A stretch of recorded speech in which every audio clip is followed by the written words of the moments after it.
मैं पहले पहल जब मदीने गया था तो थी दिल की हालत तड़प जाने वाली।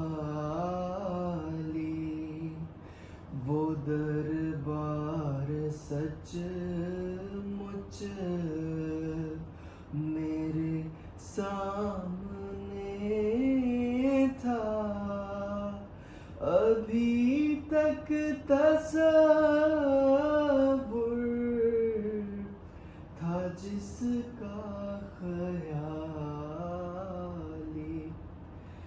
खुला है सभी के लिए बाबे रहमत, वहाँ कोई रुतबे में अदना न आली।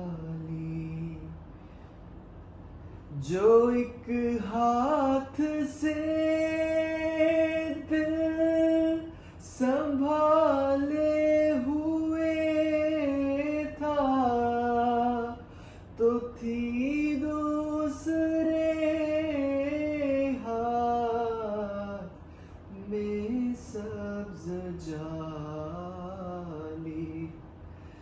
दुआ के